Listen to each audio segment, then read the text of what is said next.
இங்க இருக்கிற ஒவ்வொருவருக்கும் என்று தேவன் ஒரு ட்ராக்கை போட்டிருக்கிறார். அந்த விசுவாச ஓட்டத்தை துவங்கினதும் அவர்தான், அதை முடிக்கிறவரும் அவர்தான். அவர்தான் அல்பாவும் ஒமேகாவுமா இருக்கிறார். நம் ஆண்டவர் பாதி அல்ல, நம் ஆண்டவர் ஆதி. அவர் ஆரம்பத்தில் இருந்தவர். அவரோடு நடக்கணும், இயேசுவோடு. கடந்த சில ஆண்டுகளாகவே ஆவியானவர் இந்த வார்த்தைகளை கொண்டுதான் அதிகமாக இடைப்பட்டு கொண்டே வருகிறார். என் வாழ்க்கையிலே தேவ நடத்துதல் இருக்கும் என்றால் என் வாழ்க்கையின் முடிவில் தோல்வி என்று எழுதப்பட தேவன் அனுமதிக்கவே மாட்டார். எனவேதான் மேகம் போன்ற இத்தனை திரளான சாட்சிகள் சூழ்ந்திருக்க. யாரை கர்த்தர் சாட்சியை வைத்திருக்கிறார் என்றால், யார் தங்கள் வாழ்க்கையை தேவனால் நடத்தப்பட கடைசி வரை ஒப்பு கொடுத்தார்களோ. உலகத்தில் ஐஸ்வர்யவான்கள் உண்டு, ஞானவான்கள் உண்டு. அவர்கள் பெயர்கள் அல்ல அங்கே எழுதப்பட்டது. வாழ்க்கையில் ஜெயித்தவங்க, விசுவாச ஓட்டத்தை வெற்றியோடு முடித்தவர்கள். அவர்கள் எல்லாம் சாட்சிகளாய் சுற்றி வைத்து விட்டு நம்மை வேதம் என்கரேஜ் பண்ணுகிறது. இவ்வளோ சாட்சிகள் இருக்கிறாங்க, இவ்வளோ பேர் இருக்கிறாங்க. அந்த கூட்டத்தில் கர்த்தர் உன்னை பார்க்க விரும்புகிறார், உங்களை பார்க்க விரும்புகிறார், என்ன பார்க்க விரும்புகிறார். அதனால இயேசுவை நோக்கி எது வரைக்கும் என் பார்வை அவர் மேல இருக்கணுமா, என் ஓட்டம் முடிகிறது வரைக்கும். இந்த தேவன் என்றென்றைக்கும் உள்ள சதா காலமும் நமது தேவன். மரண பரியந்தம் நம்மை நடத்துவார். கேட்கலாம். அதுக்கப்புறம் நம்ம அவரோடு நடக்க போகிறோம். ஹல்லேலூயா. தேவனால் நடத்தப்படுகிற அனுபவத்தை நான் முதலாவது சொல்ல விரும்புகிறேன். தேவன் எப்படி நடத்துவார் தெரியுமா? இஸ்ரவேல் ஜனங்கள் எகிப்தின் அடிமைத்தனத்துக்குள் இருக்கிறார்கள். வேதனை மிகுதியில கூக்குரலிட ஆரம்பிக்கிறாங்க, அழ ஆரம்பிக்கிறாங்க, பெருமூச்சு விட ஆரம்பிக்கிறாங்க. ஆண்டவர் பெருமூச்சின் சத்தத்தை கேட்டார் என்று வேதம் சொல்லுகிறது. கேட்டு இறங்குகிறார். மோசேயை கர்த்தர் அழைத்து இரட்சகனாய் அனுப்புகிறார். மோசே எகிப்துக்கு போகிறார். நிறைய அற்புதங்கள் நடக்குது. முதல்ல தண்ணீர் இரத்தமா மாறுது. இயேசுவும் இந்த பூமியில வந்து தண்ணீரை முதல்ல ரசமாக மாட்டினார். அற்புதம், ஆச்சரியமா இருந்துச்சு. ஆனா மீட்பு கிடைக்கல. அற்புதங்கள் மேல அற்புதம், அநேக அடையாளங்கள்.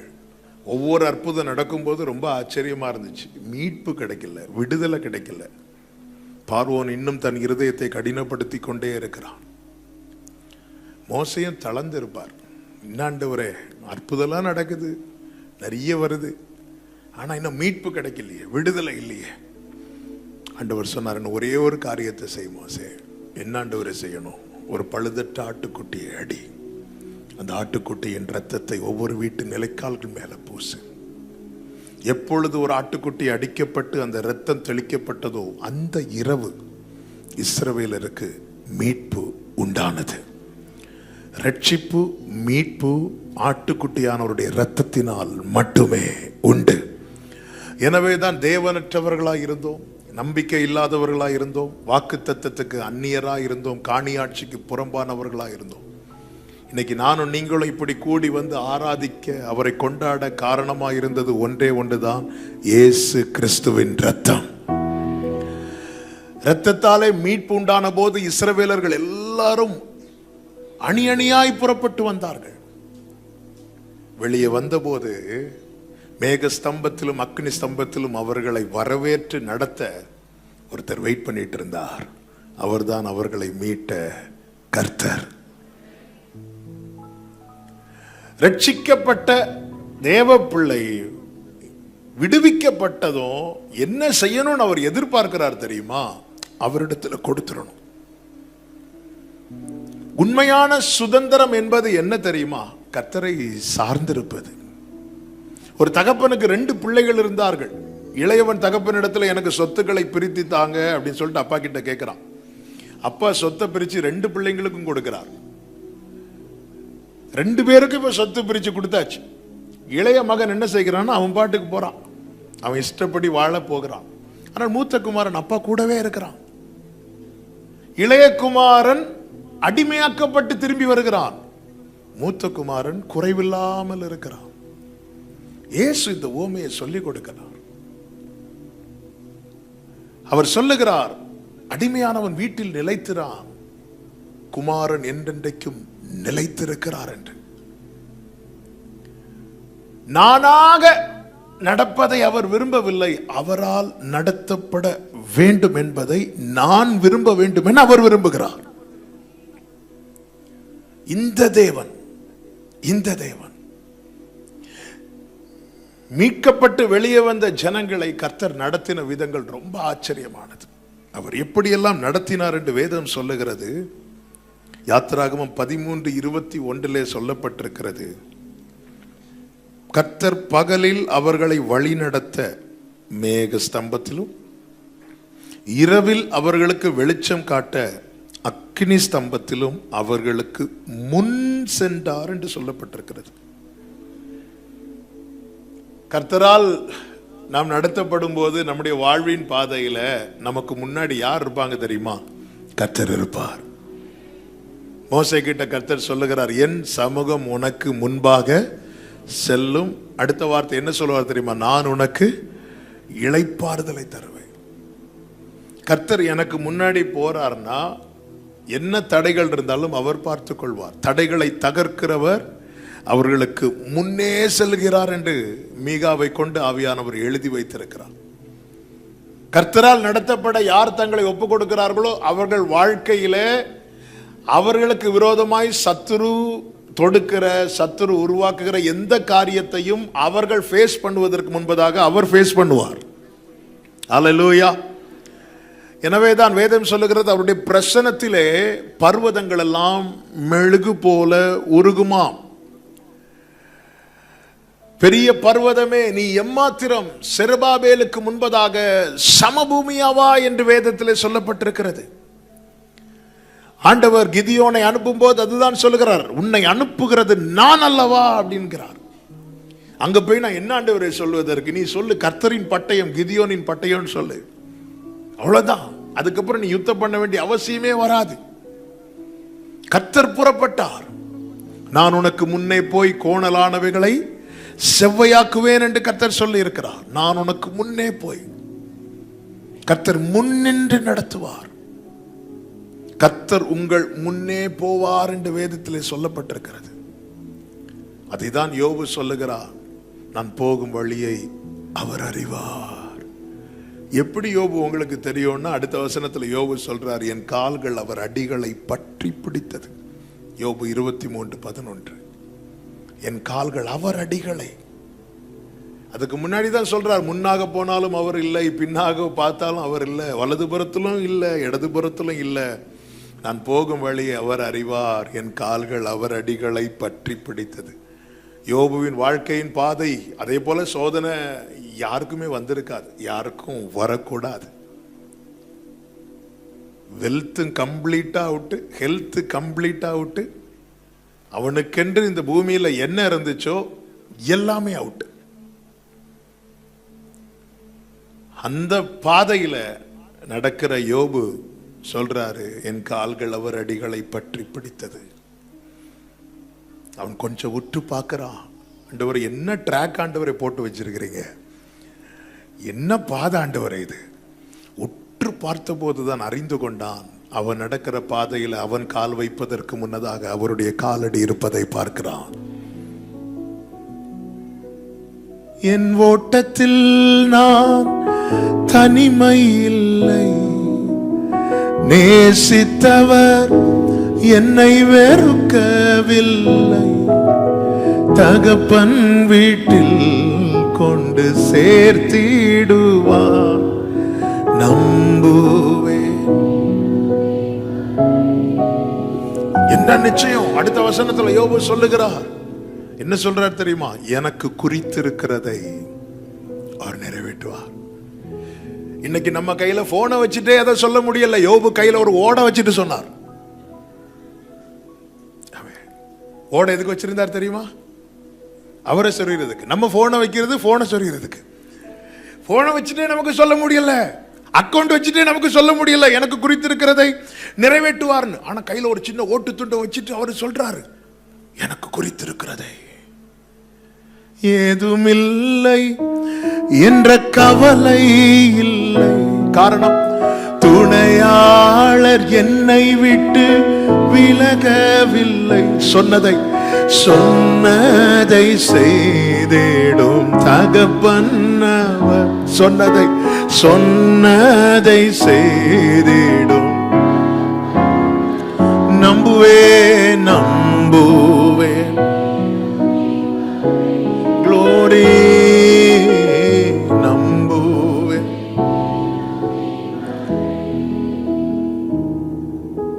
போவாஸ் ரூத்தை பார்த்து ஒரு வார்த்தை சொல்லுவார்.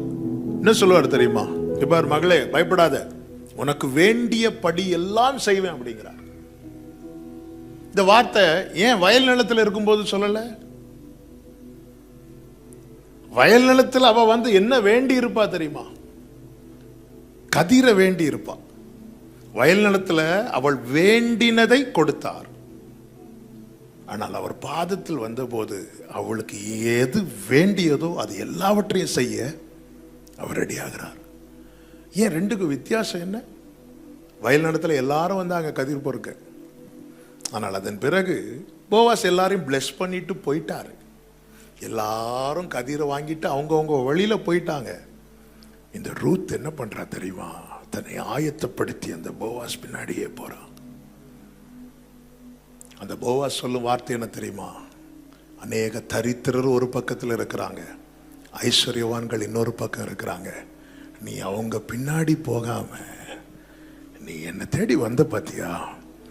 உன்னுடைய முந்தின நற்குணத்தை பார்க்கலாம் உன்னுடைய பிந்தின நற்குணம் சூப்பர். நிறையவே நமக்கு முன்னாடி ஓப்பனா இருக்கும். ரட்சிக்கப்பட்ட தேவ பிள்ளைக்கு பாருங்க, காலையிலேருந்து ஈவினிங் வர ஒரு வீட்டில் ஒரு நாயை கட்டி போட்டிருக்கோன்னு வைங்களேன். அதை கட்ட அவிழ்த்து பாருங்க, அதுக்கு எங்க போகணுன்னே தெரியாது. அதை விடுங்க, இந்த லவ் பேர்ட்ஸ்னு ஒரு பேர்ட் உண்டு. யார் பேர் வச்சாங்கன்னு தெரியாது. தெரிஞ்சு வச்சு யாராவது கோபத்தில் லவ் பண்ணி ஃபெயிலியர் ஆன ஆள் யாராவது வச்சிருப்பாங்கன்னு நினைக்கிறேன். அவங்க வளர்த்து வளர்த்து வளர்த்து ஒரு நாள் அதை திறந்து விடுவாங்க, ஆளை காணாது, அது பறந்து போயிடும். அதாவது ஒரு ஃப்ரீடம் கிடைச்சதுன்னா அதுக்கப்புறம் என் வழி, என் இஷ்டம், என் விருப்பம், இப்படி போறவங்க எல்லாம் அவர் பிளஸ் பண்றார், அது வேற. ஆனா நிறைய பாதை இருக்கு. தரித்திரர் போகிற வழி ஒரு பக்கம் இருக்கு, ஐஸ்வர்யவான்கள் போகிற வழி இன்னொரு பக்கம் இருக்கு. அந்த வழியா போகாம போவாஸ் விசாரிக்கிறான். நகோமி கிட்ட விசாரிச்சுட்டு போய் பாதத்துல தன்னை வைக்கிறாள்.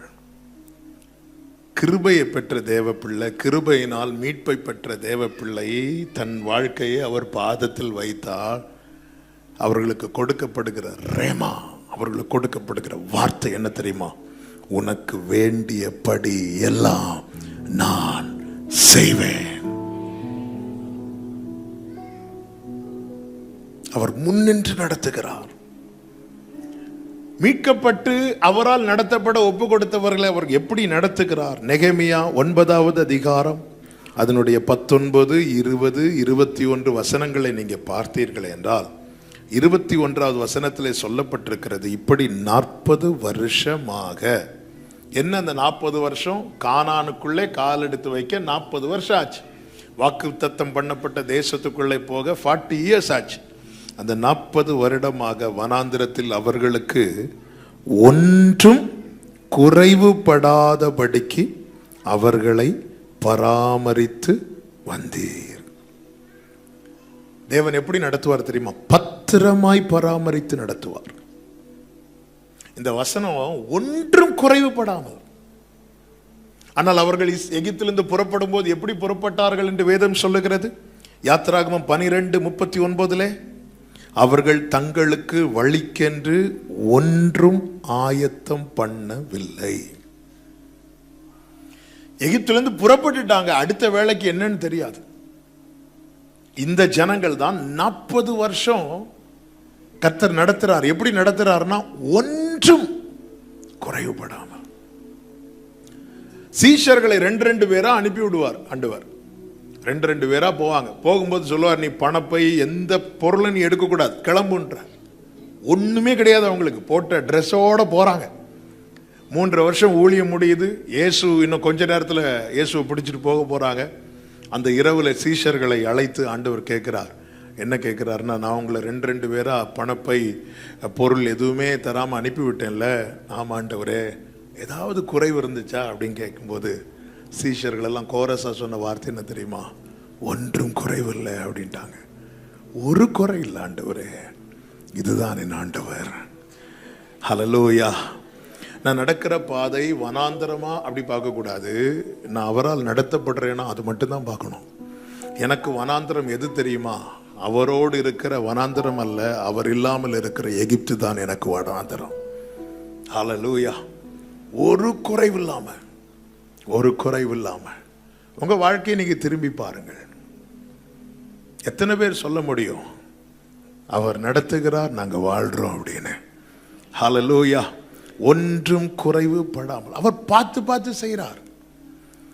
இங்க சொல்லப்பட்டிருக்கிறது, வஸ்திரம் கிழியவில்லை, வஸ்திரம் பழமையாய் போகவில்லை, கால்கள் வீங்கவில்லை அப்படின்னு சொல்லப்பட்டிருக்கிறது. 20வது வசனத்தில் சொல்லப்பட்டிருக்கிறது, அவர்கள் வாய்க்கு உம்முடைய மன்னாவை அருளி. என்ன அருமையான வார்த்தை! அவர் ஊட்டி கொடுத்து கூட அவர்கள் வாய்க்கு மன்னாவை விட்டா ஊட்டியே விடுவார். அவ்வளோ நல்ல ஆண்டவர். பார்த்து பார்த்து நடத்துறார் பாருங்க. ஏன் ஆண்டவருக்கு பரலோகத்தில் இருந்து ஜனங்களை நடத்த தெரியாதா? அவரு மேகஸ்தம்பத்தில் கூட நடக்கிறார். இதுதாங்க ஆசீர்வாதம், இதுதாங்க மேன்மை. நான் இன்னும் பாதையை தான் பார்த்துட்டே இருக்கிறேன் தவிர இந்த பாதையை நியமித்து நடத்துகிற கர்த்தரை நான் இன்னும் பார்க்க துவங்கவில்லை. பேதுரு பாருங்க, படகு நிறைய மீன் இருக்கு. அந்த படகு நிறைய மீனை கொடுத்த இயேசு இருக்கிறார். அவன் பார்க்கிறான், இதுக்காக அவரை விடவா, அவருக்காக இதை விடவா? ஆமென். நித்தியத்துக்காக அநித்தியத்தை விட்டான். ஆமென். கர்த்தர் அவனை மனுஷனை பிடிக்கிறவனாக மாற்றினார். வந்துட்டான். வந்துட்டு கேட்கிறார், ஆண்டவரே உமக்காக எல்லாத்தையும் விட்டுட்டு வந்தோமே, எங்களுக்கு என்ன கிடைக்கும்? அந்த பேதுருவை தான் மலை மேல கூட்டி போய் மகிமையை காண்பித்து கொடுக்கிறார். அங்க பேதுரு, இங்கே இருந்துரும் ஆண்டவரே, இங்கே இருந்துரும். கீழே வச்சு என்ன கிடைக்கும்னு கேட்டவன் மேலே வச்சு அவனுக்கு கூடாரம் கேட்கவே இல்லை. ஏன்னா அவனுக்கு நல்ல நிச்சயமாயிட்டு. என்ன நிச்சயமாயிட்டுன்னா, இந்த இடத்துல நான் மகிமையை பார்க்க காரணம் எலியா அல்ல, மோசே அல்ல, இயேசு. இயேசுவுக்கு ஒரு கூடாரம் இருந்து அந்த கூடாரத்தில் எனக்கு ஒரு இடம் இருக்கும். பத்திரமாய் நடத்துவார். அதனால தான் வேதம் சொல்லுகிறது, நான் அதற்கு சுற்றிலும் அக்கினி மதிலாயிருப்பேன் என்று. உன்னை தொடுகிறவன் என் கண்மணியை தொடுகிறான். அவர் எப்படி நடத்துகிறாரா? முன்னின்று நடத்துகிறார், பத்திரமாய் நடத்துகிறார். இன்னொரு வார்த்தை இருக்கிறது, அதிசயமாய் நடத்துகிறார். யோவேல் 2 சொல்லப்பட்டிருக்கிறது, உங்களை அதிசயமாய் நடத்தி வந்த உங்கள் தேவனாகிய கர்த்தருடைய நாமத்தை துதிப்பீர்கள். அதிசயம்னா என்ன தெரியுமா? அடுத்து என்னன்னு தெரியாது. கால் வைக்கிற அந்த டைம் வரும்போது ஓப்பன் ஆகும். இதுதான் அதிசயம். கால் வைக்கிறது வரைக்கும் யோர்தான் புரண்டு ஓடிட்டே இருக்கும். கால் வச்சதும் ஓப்பன் ஆகும். பார்வோன் புறப்பட்டு வர்றது வரைக்கும் சிவந்த சமுத்திரம்லாம் விலகாது. கரெக்டா அந்த கழுத்து அளவு தண்ணி வந்தாச்சு. இனியும் கொஞ்சம் தண்ணி எழும்பிட்டுன்னா ஆள் அவுட்டுங்கிற நிலைமை வரும்போது ஒரு வே ஓப்பன் ஆகும். அதிசயமாய் நீங்க கவனிச்சீங்கன்னா தெரியும். மாராவின் அண்டை கர்த்தர் நடத்தினார். பல இக்கட்டான சூழ்நிலையிலும் இஸ்ரவேலர்கள் நடத்தப்பட்டார்கள். ஆனா ஒரு இடத்துல கூட ஆண்டவர் தெரியாம இங்க வந்துட்டோம், ரூட் மாறிட்டு ஜிபிஎஸ் ஒர்க் ஆகல நினைக்கிறேன், நம்ம வேற ட்ராக் பார்த்து போகலாம் சொல்லல. மாறாவா? எஸ், மாறா தடுக்க கூடாது என்பதற்காக மாறா பக்கத்தில் அதை மதுரமாக்கும் ஒரு மரத்தை வளர விட்டார். இந்த மாறா தடுக்க கூடாது. என் வாழ்க்கையில் இன்னைக்கு எது அடுத்த ஸ்டெப் எடுத்து வைக்க தடையா இருக்கிறதோ அதை மாற்றுகிறதற்கான காரியத்தை கர்த்தர் வைத்திருக்கிறார். அதுதான் அதிசயம். ஆமே, நல்ல வேளை இந்த வழியா வரல, வந்திருந்தா அவ்வளவுதான். அப்படி இல்லை. காரணம், நடத்துகிறது கர்த்தர் அல்லவா. அந்த மாறாவை மதுரமாய் மாற்ற ஒரு மரத்தை வைத்திருக்கிறார். அந்த மரத்தை என்னைக்கே வளர விட்டுருப்பார்ல. ஒரு மரம் வளரணும்னா எத்தனை வருடம் ஆகியிருக்கும். இஸ்ரவேல் ஜனங்கள் எகிப்திலிருந்து புறப்பட்டு சில நாட்களே ஆகியிருக்கிறது. ஆனால் எகிப்தில் இருக்கும் போதே கர்த்தர் ஏதோ ஒரு பறவை வாயில ஒரு விதையோ ஒரு கிளையோ எங்கிருந்தோ கொத்தி எடுத்து அங்க போட வச்சு அந்த மரத்தை வளர விட்டு, என் ஆண்டவருடைய செயல்கள் எவ்வளவு ஆச்சரியமானவைகள், அதிசயமானவைகள். அதிசயமாய் நடத்துகிறார். எனவேதான் வேதம் சொல்லுகிறது, குருடரை அவர்கள் அறியாத வழியிலே நடத்தி அவர்களுக்கு தெரியாத பாதைகளில் அவர்களை அழைத்து கொண்டு வந்து. கர்த்தர் நடத்தும் போது நமக்கு தெரியாத பாதையில தான் நடத்துவார். தெரிஞ்ச பாதைனா நாம ரூட்டு சொல்லிட்டு இருப்போம் ஆண்டவருக்கு. ஏர்போர்ட்ல இருந்து இறங்கினதும் என்ன கூட்டிட்டு வந்தாங்க, பேசாம இருந்துக்க வேண்டியதான். ரைட்டா லெஃப்டா ஒன்றும் தெரியாது. என்ன அடுத்த தெருவில் விட்டாலே கார் கரெக்டா டோர் முன்னாடி விட்டதுனால அப்படி கெத்த இறங்கி உள்ள வந்தாச்சு. அடுத்த பில்டிங்ல விட்டா இன்னும் என்னை தேடி கொண்டிருப்பீர்கள். ஏன்னா ரூட்டு தெரியாது. ரூட்டு தெரியலன்னா நம்ம அமைதியா பேசாம. அதனாலதான் அவர் தம்மை மேய்ப்பனாகவும் நம்மை அவருடைய மந்தையின் ஆடுகளாகவும் சொல்லிவிட்டு சொல்லுகிறார், நான் என் ஆடுகளை அந்த மேய்ப்பன் அந்த மந்தையிலிருந்து வெளியே விட்ட பின் மேய்ப்பன் முன்பாக நடந்து போகிறான் என்று இருக்கு. ரூட்டு தெரியாத ஆடெல்லாம் அந்த மேய்ப்பனை ஃபாலோ பண்ணி போயிட்டே இருக்கும். எங்க போறோம் அதெல்லாம் மேய்ப்பன்ட்ட கேளு. அதனாலதான் நான் மரண இருளின் பள்ளத்தாக்கில் நடந்தாலும் பொல்லாப்புக்கு பயப்படும், தேவரீர் என்னோடு கூட இருக்கிறீர், உமது கோலும். அப்ப அந்த இருளின் பள்ளத்தாக்கு வரும்போது தாவீதுக்கு நம்பிக்கை என்னன்னா, அந்த மேய்ப்பன் கோலை வச்சு அப்படி அடிச்சு அடிச்சு போறாரு. சவுண்ட் கேக்குது. மேய்ப்பனுடைய கோல் சவுண்டு கேக்குது, சத்தம் கேக்குது. வேற எதுவுமே தெரியாது, வேற ஒண்ணுமே தெரியாது.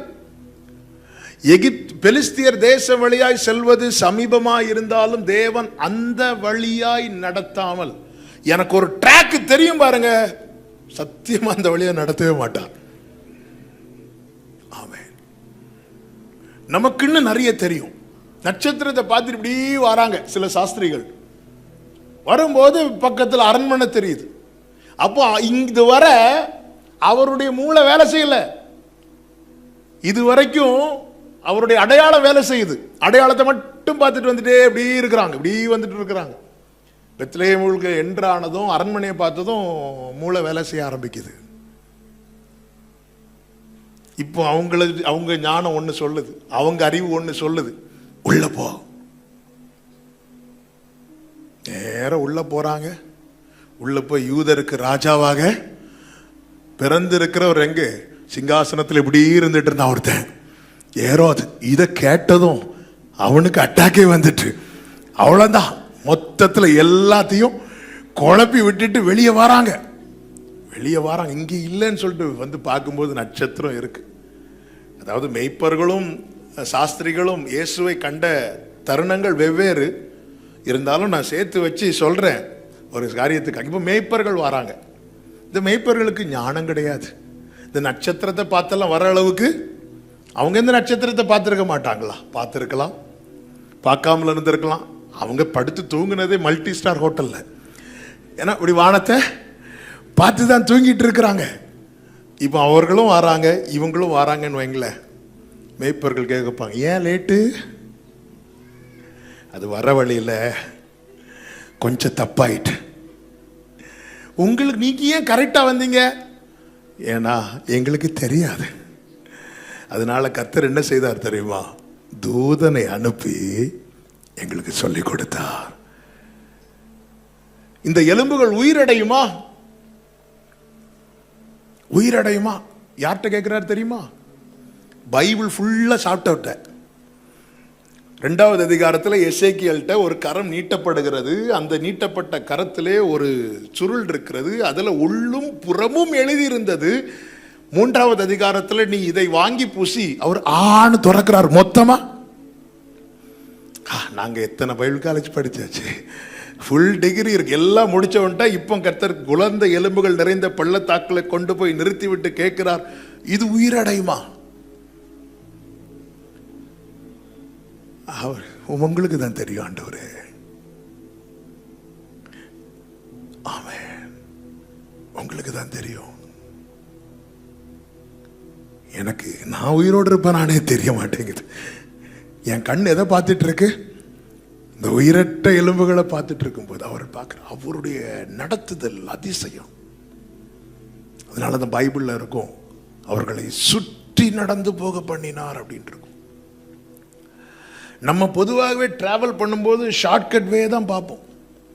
நேராக போனால் 10 நிமிஷத்தில் போயிடலாம், சுற்றி போனால் 1/2 hour ஆகும். எந்த பாதையை தெரிந்தெடுப்போம்? அப்போ நம்ம மைண்ட் ஒன்று சொல்லும், இந்த ட்ராக் ஓகேவா இருக்கும். ஆண்டவர் சொல்லுகிறார், என் நினைவுகள் உங்கள் நினைவுகள் அல்ல, உங்கள் வழிகள் என் வழிகள் அல்ல, என் தாசனை அல்லாமல் குருடன் யார்? இந்த கண்ணு தெரியாத ஒரு சகோதரி ஒருத்தங்க ஃபோன் பண்ணி கொடுக்குறாங்க, என்கிட்ட பேசுகிறாங்க. பேசும்போது, ஐயா எனக்கு பேசணுன்னா உங்ககிட்ட பேசலாமா ஐயா அப்படின்னு சொன்னாங்க. சரிம்மா பேசலாமா, அப்போ உங்கள் ஃபோன் நம்பர் சொல்லுவீங்களா அப்படின்னு கேட்டாங்க. அப்போ நான் வழக்கமாக எல்லார்ட்டையும் சொல்கிறது மாதிரி இவங்கள்ட்டையும் கொஞ்சம் ஸ்பீடாக ஃபோன் நம்பர் சொல்லிட்டேன். சொன்னது தேங்க்ஸ் ஐயா அப்படின்னாங்க. எனக்கு அதுக்கப்புறம் தான் ஸ்ட்ரைக் ஆச்சு, ஐயோ இவங்களுக்கு நம்ம அதெல்லாம் சாரிம்மா நான் கொஞ்சம் ஸ்பீடாக சொல்லிட்டேன், நீங்கள் பக்கத்தில் யார்கிட்ட சொன்னீங்கன்னா அவங்க நோட் பண்ணி கொடுப்பாங்க. இல்லை இல்லை இல்லை இல்லை நான் நோட் பண்ணிட்டேன் அப்படின்னாங்க.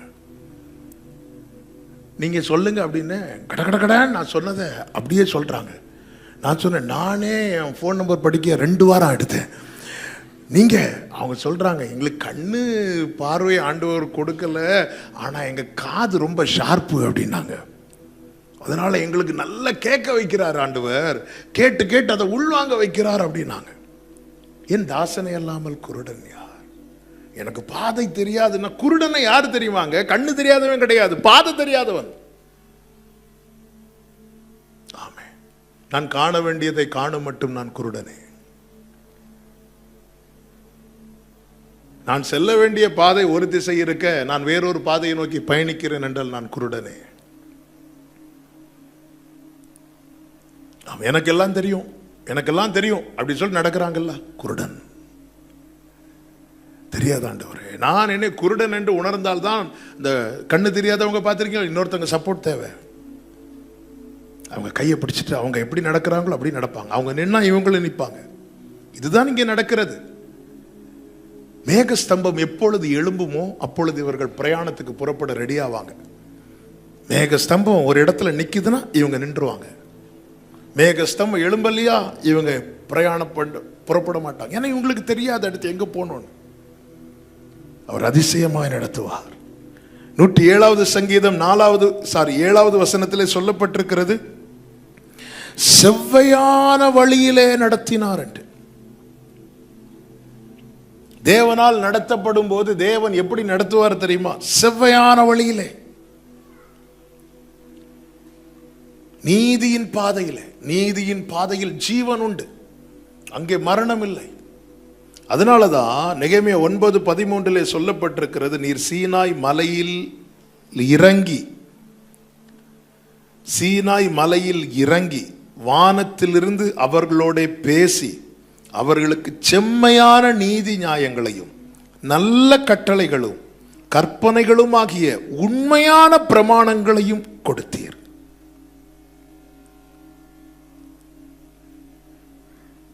வேதம் எல்லாருக்கும் முக்கியம், விசேஷமாய் ரட்சிக்கப்பட்டவர்களுக்கு மிக மிக முக்கியம். ஆமென். வாக்குத்தத்தத்தை மட்டும் தேடுகிற கூட்டமாய் இல்லாமல் வழிநடத்தும் வார்த்தைகளை தேடுகிறவர்களாகவும் நாம் காணப்பட வேண்டும். நீங்க நல்லா கவனிச்சீங்கன்னா தெரியும். எகிப்தை விட்டு வெளியே போற டைம் ஆகும்போது ஒரு யுத்தம் நடக்குது. பார்வோன் கடினப்பட்டு எழும்புகிறான். அதுபோலதான் இஸ்ரவேல் ஜனங்கள் சீனாய்க்கு போறதுக்கு முன்னாடி அமலேக்கியன் வந்தான். ஏன்னா இந்த ட்ராக்கை தாண்டிட்டாங்கன்னா அடுத்து இவங்க எங்க போக போறாங்க தெரியுமா? சீனாய்க்கு போக போறாங்க. சீனாயில என்ன கொடுக்கப்படுகிறது? பிரமாணம் கொடுக்கப்படுகிறது. ரட்சிக்கப்பட்ட தேவ பிள்ளையை இந்த வேதத்துக்கு உட்படுத்த பிசாசானவன் விடாதபடிக்கு எப்படியெல்லாம் தடையை கொண்டு வர முடியும் அப்படியெல்லாம் தடையை கொண்டு வருவான். நான் வலதுபுறம் இடதுபுறம் சாயும் போது வழி இதுவே, இதிலே நடவுங்கள் என்கிற சத்தம் என் காதுல கேட்கவில்லை என்றால் நான் ட்ராக் மாதிரி ஓடிட்டு இருக்கிறேன் என்று அர்த்தம். தாபரிக்கும் ஊருக்கு போய் சேர, அப்படிதான் இருக்கு பைபிள். எனக்குன்னு ஒரு இடத்தை கர்த்தர் ஆயத்தப்படுத்தி வைத்திருக்கிறார். தாபரிக்கும் ஊருக்கு போய் சேர அவர்களை செவ்வையான வழியிலே நடத்தினார். தண்ணீர்ல இறங்கி ஏற வைக்கிறார். சிவந்த சமுத்திரத்தின் வழியாய் நடத்த காரணம் என்ன? காரணம் ஒன்றுதான், இனி நீ எகிப்துக்கு போக கூடாது. இதுதான் ஞானஸ்நானத்தின் அடையாளமாய் சொல்லப்பட்டிருக்கிறது. சிவந்த சமுத்திரம் திறக்கிறது, மூடுகிறது. சிவந்த சமுத்திரம் ஓபன் ஆகும் போது இவங்க இறங்கி ஏறாங்க. அது எதை காண்பிக்கிறது? கானானுக்கு போகும்படி உனக்கான வாசல் திறந்திருக்கிறது. சிவந்த சமுத்திரம் மூடுகிறது, எதை காண்பிக்கிறது? நீ மீண்டும் அந்த பழைய வாழ்க்கைக்கு போகக்கூடாது, மீண்டும் அந்த எகிப்தை நோக்கி போகக்கூடாது. இதுதான் புதிய ஏற்பாட்டில் ஞானஸ்நான உடன்படிக்கையோடு ஒப்பிட்டு சொல்லப்பட்டிருக்கிறது. இரத்தத்தால் மீட்கப்பட்ட ஜனம் பெலிஸ்திய தேச வழியாய் செல்வதற்கு சமீபமான பாதை இருந்தாலும் கர்த்தர் அந்த வழியாய் நடத்தாமல், மீட்கப்பட்ட ஜனத்தை வேற எந்த வழியாகவும் நடத்தாமல் ஞானஸ்நான உடன்படிக்கைக்கு உட்படுத்தி தான் நடத்தினார். உயிர்த்தெழுந்த கிறிஸ்து அதை சீஷர்களுக்கு வலியுறுத்தி சொல்லி செய்யும்படி சொல்லிட்டு போனார். அவர் நடத்துகிறார் ஆழத்திலே. எனவேதான் அவர்கள் ஆழத்திலே அதிசயங்களை கண்டார்கள். கர்த்தர் என்ன ஒரு பாதையில நடத்துகிறார் என்றால் அதுதான் எனக்கு செவ்வையான பாதை. அவர் எப்படி நடத்துகிறார்? சங்கீதம் 107:30 சொல்லப்பட்டிருக்கிறது, தாங்கள் நாடின துறைமுகத்தில் அவர்களை கொண்டு வந்து சேர்க்கிறார். அக்கறைக்கு போய் சேர நடத்துகிறார். முன்னின்று நடத்துகிறார், பத்திரமாய் நடத்துகிறார், அதிசயமாய் நடத்துகிறார், செவ்வையான வழியில் நடத்துகிறார், அக்கறைக்கு போய் சேர நடத்துகிறார். இந்த தேவன் என்றென்றைக்கும் உள்ள சதா காலமும் நம்முடைய தேவன். மரண பரியந்தம் நம்மை நடத்துவார். கைகளை உயர்த்தி சத்தமா ஆமென் சொல்லுங்க பார்க்கலாம். இப்பதான் நான் செய்திக்குள்ள போறேன். அவரால் நடத்தப்பட்டா அக்கறை கன்ஃபார்ம். அதுக்கு தான் இவ்வளவு சொன்னது. அவரோடு நடக்கிறோமா? என் கையை பிடிக்க, அவர் என் கையை பிடிக்க நான் விரும்பலைன்னா அவர் எப்படிங்க என் கையை பிடிப்பார்?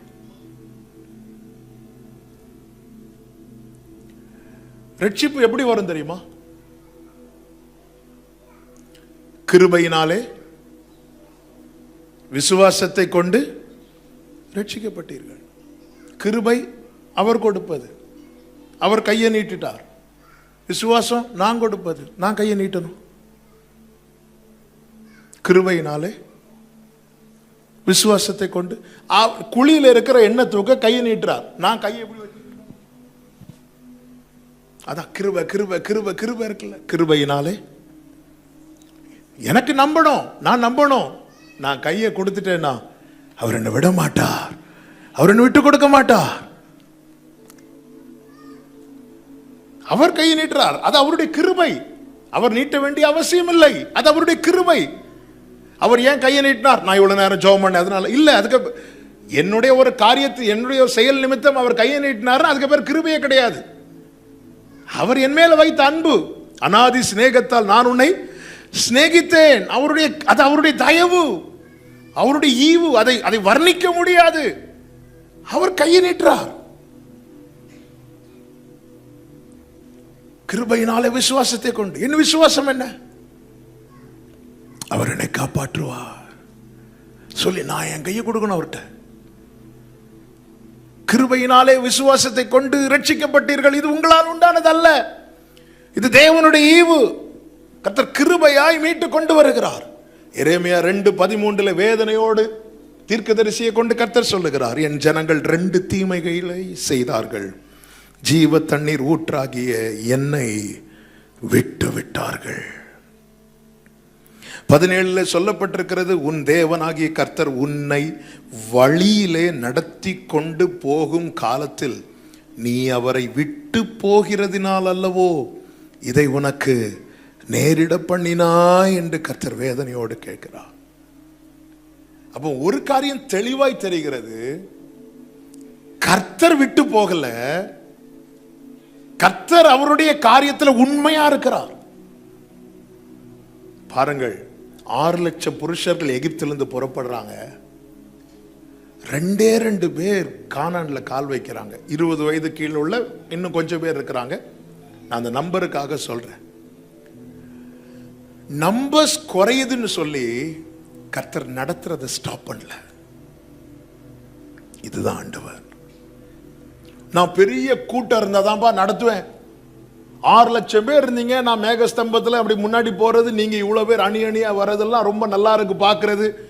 இப்போ என்னடா யோசுவாவும் காலேபும் மட்டும்தான் இருக்கிறான், மீதி கொஞ்சம் பேர் 20 வயசுக்கு கீழே இருக்கிறவங்க இருக்கிறாங்க, அதனால நான் வரல, நான் போறேன், அப்படி போக மாட்டான். அநேகர் உபதேசம் கடினமா இருக்குன்னு சொல்லிட்டு விலகின போது சீஷர்கள்ட்ட இயேசு என்ன சொன்னார் தெரியுமா? நீங்களும் போய்விட. இன்னும் சொல்ல வேண்டுமானால், இயேசு யூதாஸை விட்டு போகவில்லை, யூதாஸ் இயேசுவை விட்டு விலகி போனான். இதுதான் சத்தியம். ஆமென். ஒரு விசை இஸ்ரவேல் ஜனங்கள் இறைச்சி வேணும்னு கத்துறாங்க, கத்தி எகிப்துக்கு திரும்பிட்டாங்க. கர்த்தர் ஆரோன் மோசையை கொண்டு பேசுறாங்க. இப்ப அவங்க திரும்பி பார்த்தபோது மகிமை காணப்பட்டது என்று வேதம் சொல்லுகிறது. என்னதுன்னு அர்த்தம் தெரியுமா? இவங்க திரும்பினாலும் கர்த்தர் அந்த பாதையில வெயிட் பண்ணிட்டு இருக்கிறார். எகிப்திலிருந்து வெளியே வரும்போது மேக ஸ்தம்பத்தில் வெயிட் பண்ணிட்டு இருந்தார். சாஸ்திரிகள் உள்ள இருந்து, அரண்மனைக்குள்ள இருந்து வெளியே வந்த போது நட்சத்திரம் இன்னும் வெயிட் பண்ணிட்டு தான் இருக்கு. வெயிட் பண்ணிட்டு தான் இருக்கு. இந்த கிருபையின் வாசல் அடைக்கப்படுவதற்கு முன்னமே என கேட்டுக்கொண்டிருக்கிற அன்பு சகோதர சகோதரி, நான் இதுல ரொம்ப கவனமா இருக்க வேண்டிய காரியம் என்ன? நான் எப்படி நானா நடக்கிறேனா, அவரால் நடத்தப்படுகிறேனா? வழியிலே விட்டு விட்டு போகிறவர்கள் யார் அவரை விட்டு போவார்கள் தெரியுமா? 1, நெருக்கத்தில் மட்டும் தேடுகிறவர்கள். நெருக்கத்தில் மட்டும் தேடுறவங்க. அதாவது தங்களுக்கு ஒரு ஆண்டவரை தேடணும் அல்லது ஆண்டவர் ஞாபகமே வர்றது எப்போ தெரியுமா? இந்த படிக்கிற பிள்ளைகளுக்கு பைபிள் ஞாபகம் வர்றதே நாளைக்கு மேக்ஸ் எக்ஸாம் இருக்கணும். பெற்றோர் கூட அப்படிதான், பைபிள் படிச்சே நாளைக்கு என்ன எக்ஸாம்? நான் ஆண்டவரை தேடணும்னா, என் வாழ்க்கையில ஒரு பிரச்சனை இருந்துட்டே இருக்கணும்னா, இந்த வேதம் ஃபுல்லா அது எழுதப்பட்டிருப்பதை பார்க்க முடியும். நெருக்கப்படும் போது ஆண்டவரேன்னு கூப்பிடுவாங்க, கர்த்தர் கேட்டு விடுதலை கொடுப்பார். கொஞ்சம் விசாலமான போது தங்கள் கேட்டை மீண்டும் அதிகரித்துக் கொண்டிருப்பாங்க. நெருக்கத்தில் மட்டும் தேடுகிறவர்கள், நெருக்கத்தில் மட்டும் தேடுகிறவர்கள். இயேசு கிறிஸ்து அப்பம் பெருக பண்ணுகிற அற்புதம் செய்த போது 12 கூடை நிறைய மீதம் எடுத்தார்கள். இயேசு கிறிஸ்து நானே ஜீவ அப்பம் என்று சொன்ன போது 12 சீஷர்கள் மட்டும்தான் மீதி இருந்தார்கள். நெருக்கத்தில் மட்டும் தேடுகிற கூட்டம், கஷ்டத்தில் மட்டும் தான் தேடுவாங்க. இப்படிப்பட்டவர்கள் பாதி வழியில் அவரை விட்டுட்டு போயிடுவாங்க. எரேமியா 2வது அதிகாரம் அதனுடைய 6-7 வசனங்கள்ல ஆண்டவர் சொல்லுகிறார், என்னை விட்டு தூரப்பட்டு மாயையை பின்பற்றி வீணராய் போகிறதற்கு என்னிடத்தில் என்ன அநியாயத்தை கண்டார்கள். 7வது வசனம், செழிப்பான தேசத்தின் கனியையும் நன்மையையும் சாப்பிடும்படிக்கு நான் உங்களை அவ்விடத்துக்கு அழைத்து வந்தேன், ஆனாலும் நீங்கள் அதற்குள் பிரவேசித்த போது. அப்ப அந்த நன்மையை பார்க்கிறது வரைக்கும் அவரை விட்டு விலகல. அவர் நடத்துறாரு, இவங்க கூட வந்துட்டே இருக்கிறாங்க. அந்த நன்மையை பார்த்ததும் நீங்கள் அதற்குள் பிரவேசித்த போது என் தேசத்தை தீட்டுப்படுத்தி என் சுதந்திரத்தை அருவருப்பாக்கினீர்கள்.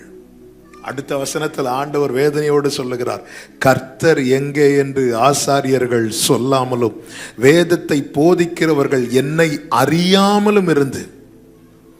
இப்போ தேடலே இல்லை, கர்த்தர் எங்க தேட. ஏன்னா கண்கள் தான் எதை பார்த்துட்டு? நன்மையை பார்த்துச்சுல்ல.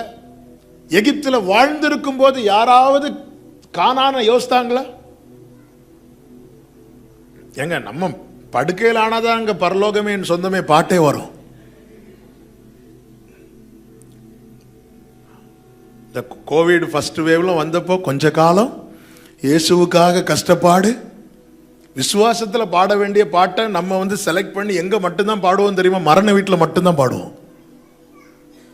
வேற எங்கேயாவது பாடினா அந்த பாட்டை பாடாத. நமக்கு காணா ஞாபகம் வர்றதே எப்போதான்? அவ்வளவுதான். இனி கஷ்டம் போ உங்க பாடு, இப்படி யாராவது சொன்னா போதும் உடனே இன்ப இயேசு ராஜாவை நான். இப்போ ஒரே ஒரு கேள்வி, கை தூக்க வேண்டாம். இன்னைக்கு இயேசு வரணும்னு எத்தனை பேர் விரும்புறீங்க? கை தூக்க வேண்டாம். அவன் இப்பவே நெஞ்சு பக்கு பக்குன்னு இருக்குல்ல, இந்த ஏசிலே விசர்க்குதுல்ல. அதான் தேவனை தேடுகிற உணர்வுள்ளவன் உண்டோ என்று எப்படி தேடுவோம்? ஒரு கள்ளன் போலீஸை தேடுவானா? யார் யாரை தேடுவா?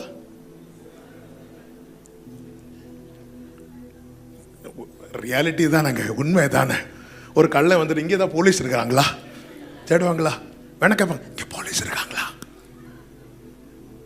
உண்மையான பார்த்து அதான் நன்மை செய்கிறவன் ஒருவரும் இல்லை. தேவனை எப்படி எதை வச்சு தேடுறோம்? நம்ம ஏன் தேடுறோம்? என் தேவையை சொல்லி சொல்லி உம்மை துக்கப்படுத்த மாட்டே, என் தேவையே நீங்க தான். அதாவது கேளுங்கள், தேடுங்கள், தட்டுங்கள்ங்கிறார். நம்ம எல்லாம் அந்த ஃபர்ஸ்ட் நிலையிலே இருந்துட்டு திருப்தி அடைகிறோம். நான் கேட்டேன், அவர் தந்தார், நான் கேட்டேன். அவரிடத்தில் உள்ளதை கேட்கணும், அவரை தேடணும். ஆண்டவர் சொல்றார், நீ கேளு, நான் உனக்கு உத்தரவு கொடுத்து அறியாததும் எட்டாததுமான காரியத்தை அறிவிப்பேன்னு சொல்லிட்டு அடுத்து அதே எரேமியாவை கொண்டு சொல்றார், நீங்க முழு இருதயத்தோடு என்னை தேடுவீர்களானால், நீங்க தேடுகையில் என்னை கண்டடைவீர்கள், நான் காணப்படுவேன் அப்படிங்கிறார்.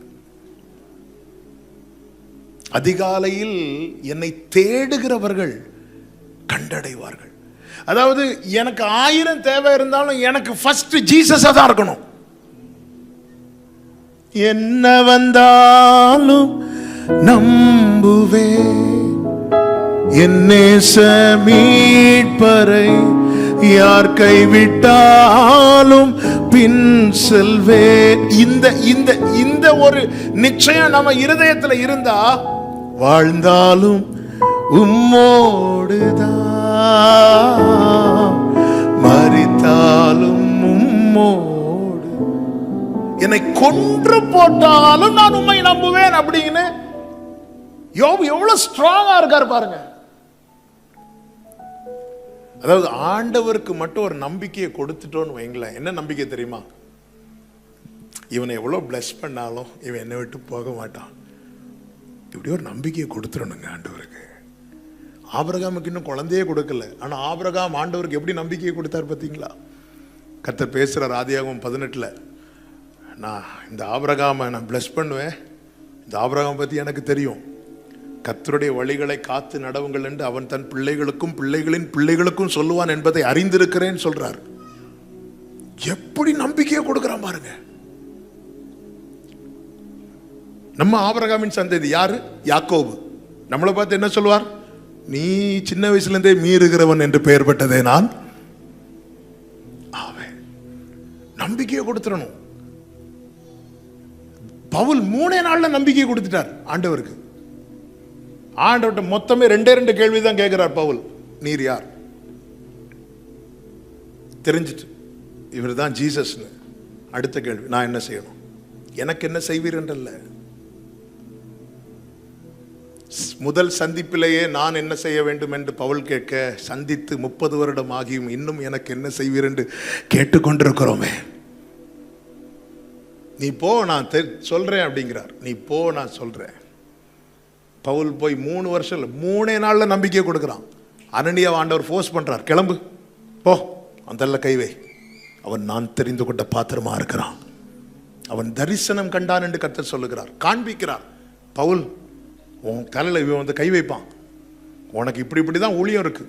அவன் தரிசனம் கண்டான் என்று சொல்லுகிறார். கர்த்தர் வெளிப்படுத்துகிறார். என் ஆண்டவருக்கு நான் நம்பிக்கை கொடுக்கணும். ஆபிரகாமின் சோதனை என்ன தெரியுமா? ஈசாக்க பலி செலுத்தணும். அப்போ ஆண்டவர் எப்போதான் இடைப்படணும் தெரியுமா? அந்த காரியத்தை செய்து முடித்த பிறகு. ஆனா ஈசாக்க பலிபீடத்தில் வச்சு கத்தியை ஓங்கும் போதே கர்த்தர் ஸ்டாப் பண்ணிட்டார். அங்க சோதனைக்கு ஃபுல் ஸ்டாப் வைக்கிறார், நம்பிக்கையை கொடுக்கிறான். கத்தியை ஓங்கிட்டு இப்படி வெயிட் பண்ணி கூப்பிடுறாரா? அடுத்த ஒரு ஸ்டெப் வச்சுட்டு கூப்பிடுறாரா? கிட்ட கொண்டு வந்துட்டு ஒரு வாட்டி கூட கூப்பிடுறார். அப்படிலாம் இல்ல, நம்பிக்கையை கொடுக்கிறான். இந்த நிச்சயம் இருக்கா நமக்கு? ஆண்டவர், நீங்க எவ்வளவு பிளஸ் பண்ணாலும் நான் உங்களை விட்டு போக மாட்டேன் ஆண்டவர். எல்லாரும் இயேசுவை விட்டு போகும்போது சீஷர்களை பார்த்து கேட்டார், நீங்களும் போய்விட மனதா இருக்கிறீர்களா? பேதுரு சொல்றாரு, யார்கிட்ட போவோம் ஆண்டவரே? நித்திய ஜீவ வசனங்கள். நான் இம்மைக்காக மாத்திரம் கிறிஸ்துவை தேடி வருகிறவனா இருந்தால் நான் எங்க அவரை விட்டு போவேன்னு எனக்கு தெரியாது.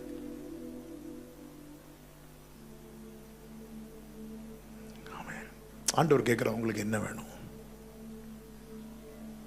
என்ன வேணும்? நம்ம பிரேயர் லிஸ்ட்ல என்னெல்லாம் இருக்கு? என்னெல்லாம் இருக்கு? என் பிரேயர் லிஸ்டே என்னை காட்டி கொடுக்கும். உனக்கு எந்த இயேசு வேணும்னு.